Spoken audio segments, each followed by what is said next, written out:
Hello दोस्तों, हमारे channel में आप सभी का स्वागत है। कहानी पसंद आए चैनल को लाइक एंड सब्सक्राइब जरूर कीजिएगा। आज मैं बहुत खुश हूँ क्योंकि आज मेरी नंद घर पर आने वाली है।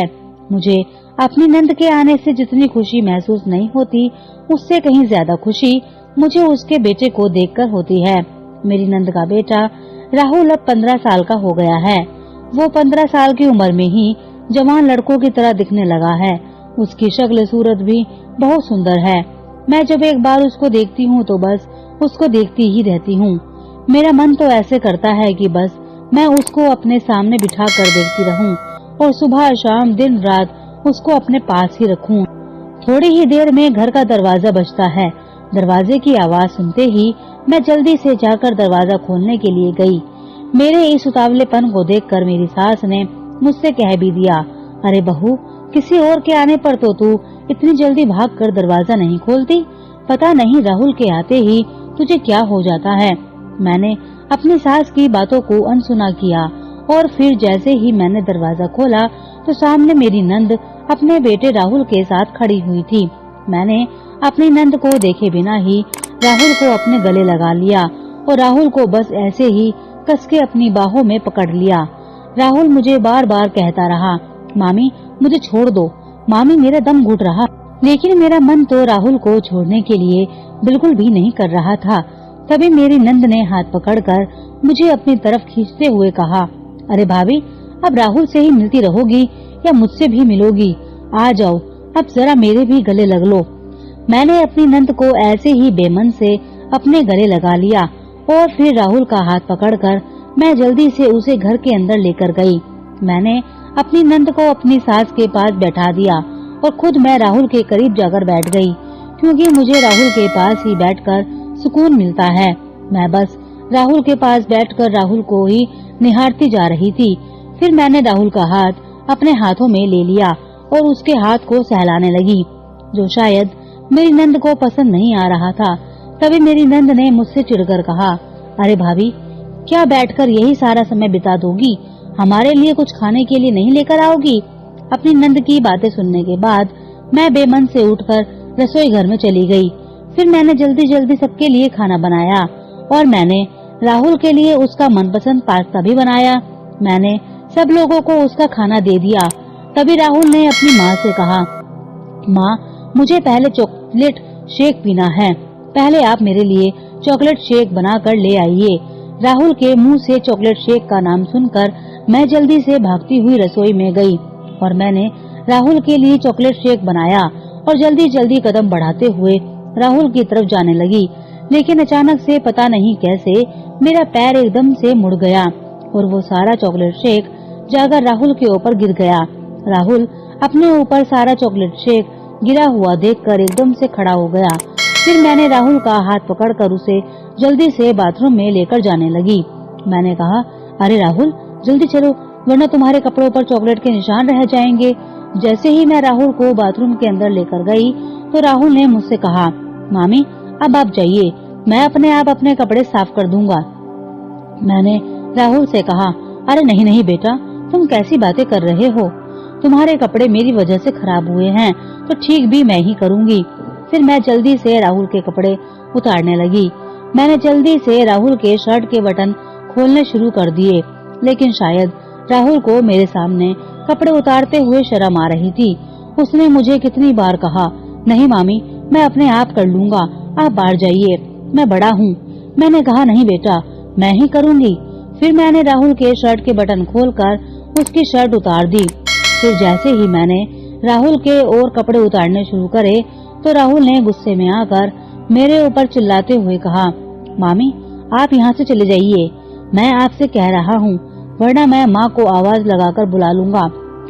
राहुल के मुंह से ऐसी बातें सुनकर मुझे थोड़ा सा अजीब लगा। फिर मैं चुपचाप से बाथरूम से बाहर चली गई। थोड़ी ही देर के बाद राहुल बाथरूम से बाहर आया, लेकिन वो बिना कुछ बोले वहाँ से चला गया। मैं फिर से दोबारा से राहुल के लिए चॉकलेट शेक बनाने के लिए चली गई, लेकिन अब की बार इतने में ही मेरी नंद वहाँ पर आ गई और उसने मुझे चॉकलेट शेक बनाने के लिए मना कर दिया और साथ ही मुझसे कहा कि भाभी, आप जो ये राहुल के साथ करती है ना, वो बिल्कुल भी अच्छा नहीं है। राहुल अब बड़ा हो गया है उसे कैसा लग रहा होगा ये सब कुछ देखकर। आप राहुल से दूर रहा कीजिए। मुझे नहीं पता आप ये सब ऐसे क्यों करती हैं, लेकिन आप राहुल से दूर रहा कीजिए। फिर मेरी नंद धमकी देकर राहुल के लिए चॉकलेट शेक लेकर वहाँ से चली गई। जैसे ही रात होने पर मेरे पति घर पर आए तो मेरी सास और मेरी नंद ने मेरे बारे में मेरे पति से शिकायतें करनी शुरू कर दी। मेरे पति चुपचाप से मेरी नंद और मेरी सास की बातें सुनते रहे, लेकिन जब वो काफी देर के बाद कमरे के अंदर आए तो उन्होंने मुझसे बस एक ही बात कही कि मैं तुम्हारे लिए कौन सी कमी छोड़ता हूँ जो तुम बार बार राहुल के आगे पीछे घूमती रहती हो। मैंने तुम्हें कितनी बार कहा है कि तुम भूल जाओ उसे, तुम मेरी बात क्यों नहीं मानती हो। मैंने अपनी आंखों में आंसू लेते हुए कहा, कैसे भूल जाऊं मैं उसे नहीं भूल सकती हूँ। मुझे वो आज भी वैसा ही लगता है जैसे तुम लोगों ने मिलकर उसे मुझसे छीन लिया था।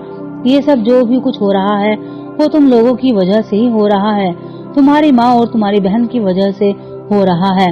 मैं चाहकर भी राहुल के पास नहीं जा पाती, कोई मुझे राहुल से बात नहीं करने देता, इसलिए अब मैंने ये ठान लिया है कि अब मैं राहुल को अपने करीब रखने का एक भी मौका नहीं छोड़ने वाली हूँ। मैं राहुल को अपने करीब लाकर ही रहूंगी, मैं अब उसके बिना नहीं रह सकती। आज तो मैंने भी अपने पति को सब कुछ साफ साफ कह दिया कि जो भी मेरा मन करेगा मैं बस वही करूंगी।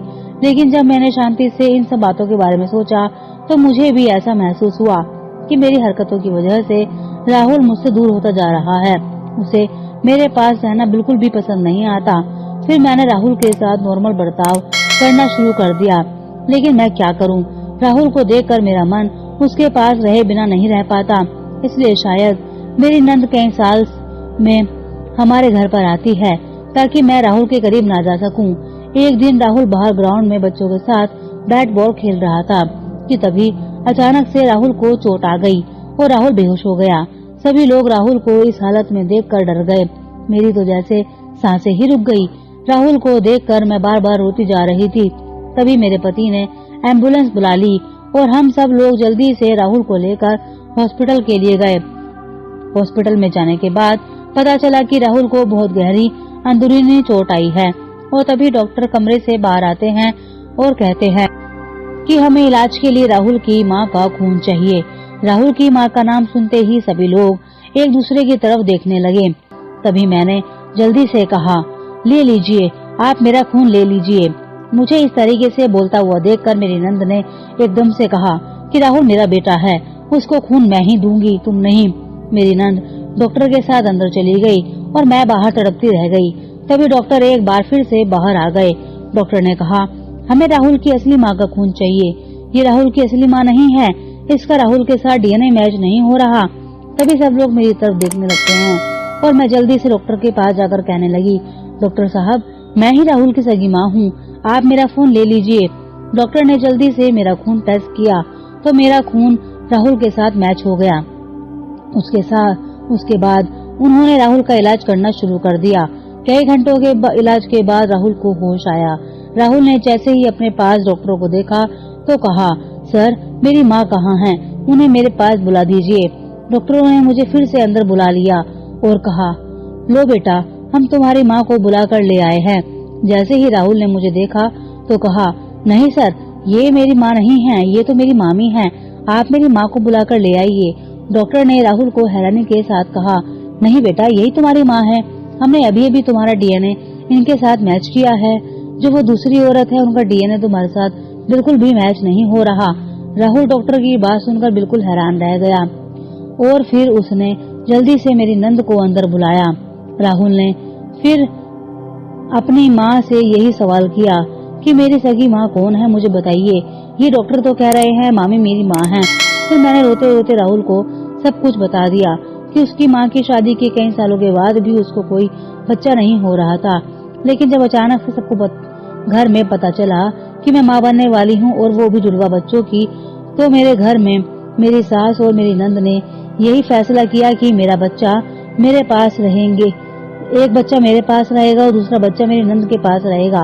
फिर मेरी नंद ने अपने ससुराल वालों को अपनी झूठी प्रेगनेंसी की बात कही और जैसे ही मेरी डिलीवरी हुई तो वो मेरे बेटे को यानी कि तुम्हें अपने साथ ले गई।